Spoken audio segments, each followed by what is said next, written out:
हाँ, तो हम आपको पिछला वीडियो में बता रहे थे। आपको जानना चाहिए कि 985 ईस्वी में और 1000 ईस्वी के आसपास लोग सब जानने लगे थे कि अपवर्तन क्या चीज है। नियम बना नहीं था, केवल लोग जानते थे कि प्रकाश मुड़ती है। 1602 ईस्वी में थॉमस करके एक साइंटिस्ट है, अभी हमको इतना बुढ़ापा में नाम नहीं याद रहता है, उन्होंने कहा था कि sine I by sine R constant होगा, परंतु इसको पर्टिकुलराइज किया स्नेल ने। और आपको जान के आश्चर्य होगा कि स्नेल ने 1621 ईस्वी में ही यह सब नियम दिया था, लेकिन वो कोई पब्लिश नहीं कर सके। बाद में उन्हीं के समकालीन वैज्ञानिक ने अपने नाम पर इसको पब्लिश करा दिया। फिर उसी से गाइड होकर के न्यूटन, हाइगेंस और बहुत सारे वैज्ञानिक ने इस पर रिसर्च किया।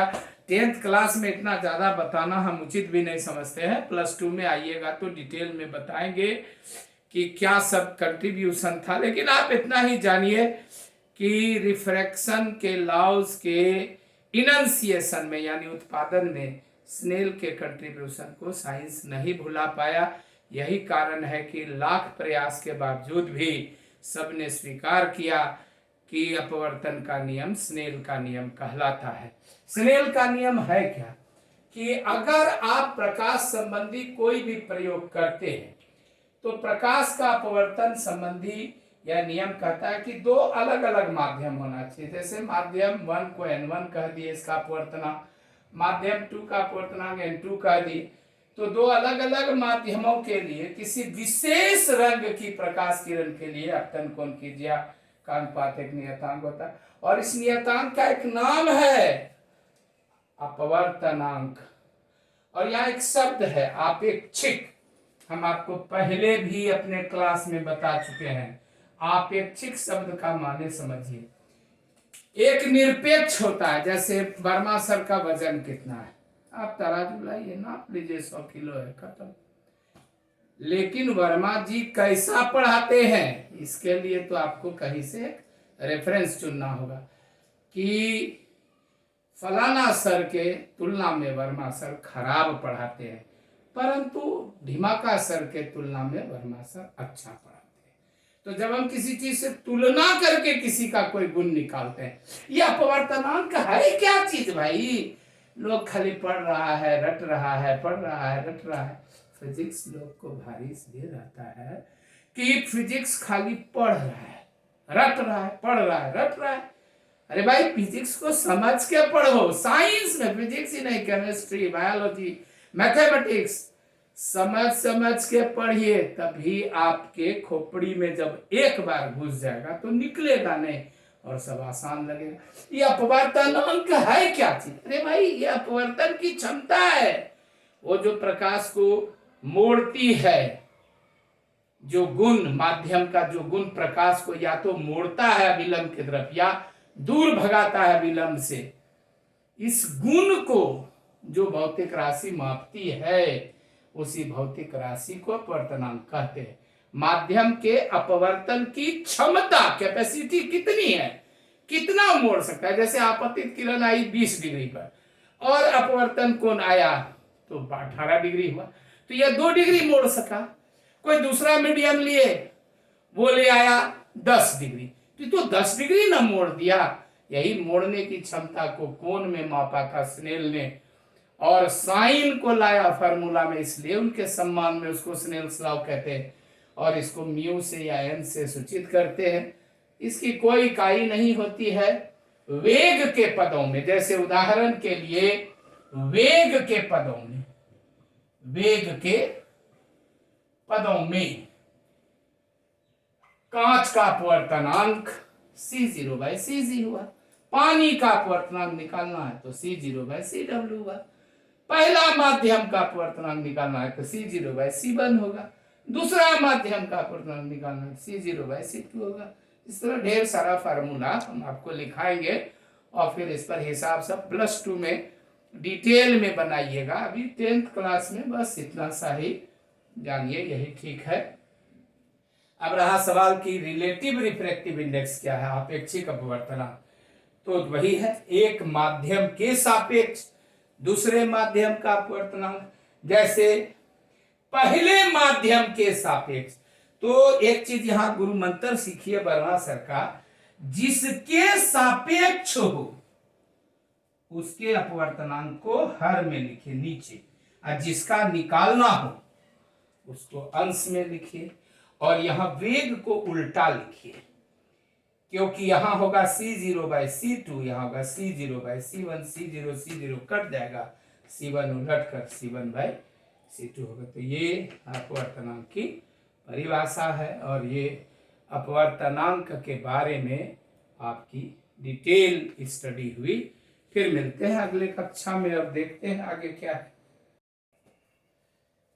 देखो विद्यार्थी, एक नंबर का क्वेश्चन आता है, इस तरह लिख दे 1 and 2 दोनों एक के तरफ, या एगो इधर लिखे एगो इधर लिखे, या ऐसे लिख दे, n के जगह म्यू लिख दे। n और म्यू दोनों अपवर्तनांक का संबंध है। एक चीज याद रखना, जो नीचे रहता है वो उसी का अपवर्तनांक निकलता है इसके सापेक्ष।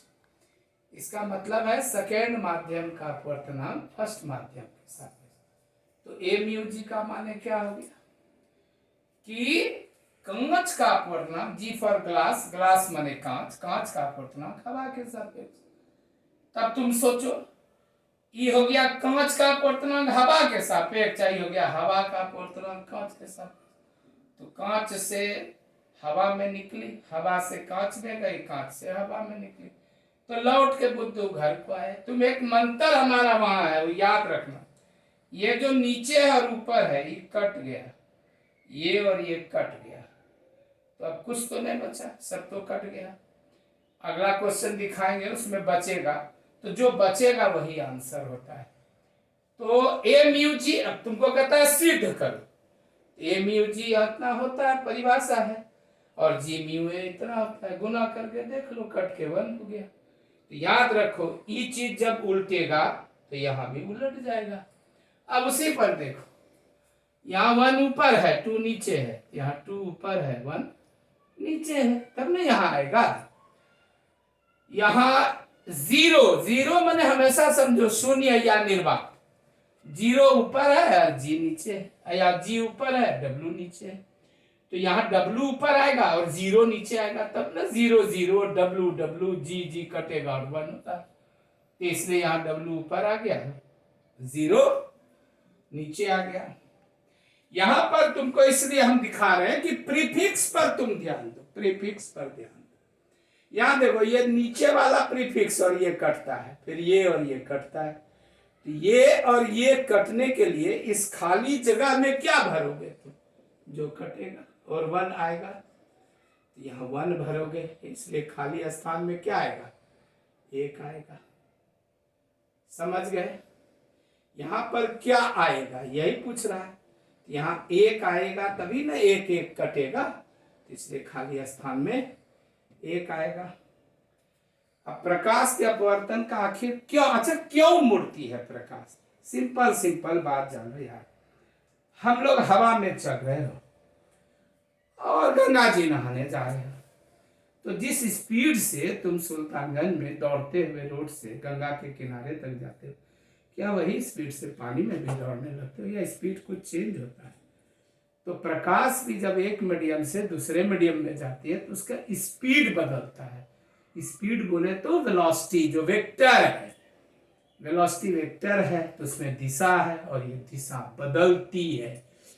और वैज्ञानिक ने प्रयोग से देखा कि विरल से सघन माध्यम में जाने पर प्रकाश का वेग घटता है, जिसके कारण वह लंब की ओर झुकती है, और सघन से विरल में जाने पर प्रकाश का वेग बढ़ता है और वो लंब से दूर भागती है। अब तुम क्या भगवान हो, तुम जो जानोगे कि कौन सघन है कौन विरल है? तो सिंपल बात है, अपवर्तनांक याद कर लो, हम तुमको लिस्ट दे देते हैं। जिसका अपवर्तनांक जितना ज्यादा वह उतना सघन, और जिसका अपवर्तनांक कम वह विरल। सबसे विरल माध्यम है निर्वात, उसके बाद हवा, उसके बाद अन्य सब गैस है, उसके बाद पानी है, उसके बाद कांच है, उसके बाद हीरा है। सबसे ज्यादा अपवर्तनांक हीरा का होता है। हम आपको लिस्ट दे रहे हैं, इस क्लास के बाद आगे बढ़ते हैं। अभी बहुत सारा ऑब्जेक्टिव टाइप क्वेश्चन आएगा 1 नंबर वाला, फिर आपको मेरा प्रैक्टिस सेट भी जाएगा। और जो लोग हमारे ग्रुप से जुड़े हुए हैं, हमारे ग्रुप में अटैच्ड हैं, उनको तो प्रैक्टिस सेट जा ही रहा है, और अब मेरा भी प्रैक्टिस सेट जाएगा। उसमें ABCD में आंसर करिए और उच्चतम अंक प्राप्त करके लाभ प्राप्त करिए। Thank you very much. तो मंत्र का उपयोग अब करिए। आप देख रहे हैं यहाँ खाली स्थान है, यहाँ खाली स्थान है, यहाँ खाली स्थान है। अगर आप पढ़े हैं बढ़िया से समझें, यहाँ देखिए ये 2 2 कट गया, लेकिन 1 और 3 तो बच गया ना। यहाँ ये लिखा जाएगा, यहाँ पर ये लिखा जाएगा और यहाँ ये लिखा जाएगा। और ये सब जितना भी कॉमन क्वेश्चन है, 1 नंबर क्वेश्चन, पानी में डूबा हुआ सिक्का उठा दिखाई पड़ता है, कटोरा का पेंदा उठा दिखाई पड़ता है, तैरती हुई मछली उठी दिखाई पड़ती है, पानी में डूबी हुई छड़ टेढ़ी दिखाई पड़ती है, सूर्योदय और सूर्यास्त के समय बहुत बड़ा गोल चक्का दिखाई पड़ता है सूरज उगने के पहले। ये सब का कारण है अपवर्तक। विस्तृत व्याख्या के लिए वर्मा सर के निष्णात क्लासेस को ज्वाइन करें।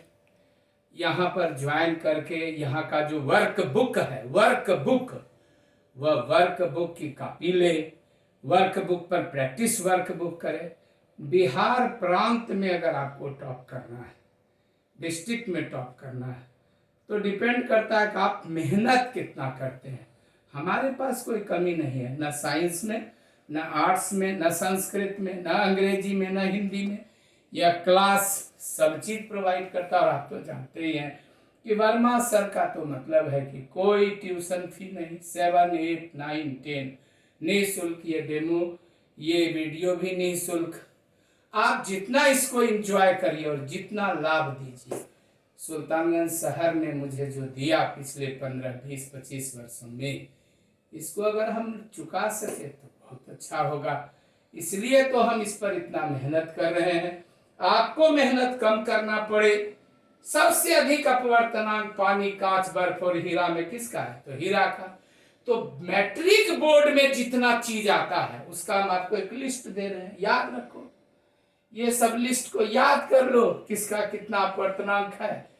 और तुम देखोगे कि लगभग एक जगह बर्फ को छोड़ दिया जाए तो बाकी सभी जगह तो ये लगभग इस ऑर्डर में है कि धीरे धीरे बढ़ रहा है। तुम इसको बर्फ को यहाँ सेट कर दो घर में। तुम तो जानते ही हो, तो मेरा कौतुक है, कुछ तो हम गलती करेंगे ही, और वो गलती तुमको बताएंगे कि बर्फ को यहाँ से उठाओ और इसको कहाँ सेट करो, इसको ले जाके यहाँ सेट कर दो।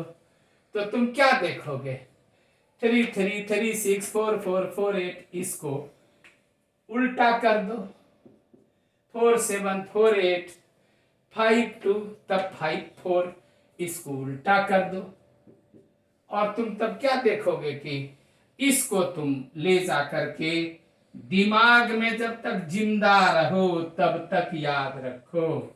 जितना मेडिकल, इंजीनियरिंग, नीट, फलाना ठिकाना, पॉलिटेक्निक, ITI, कंपटीशन, कांच का अपवर्तनांक बोला 3/2, पानी का बोला 4/3, सीधा याद रखो।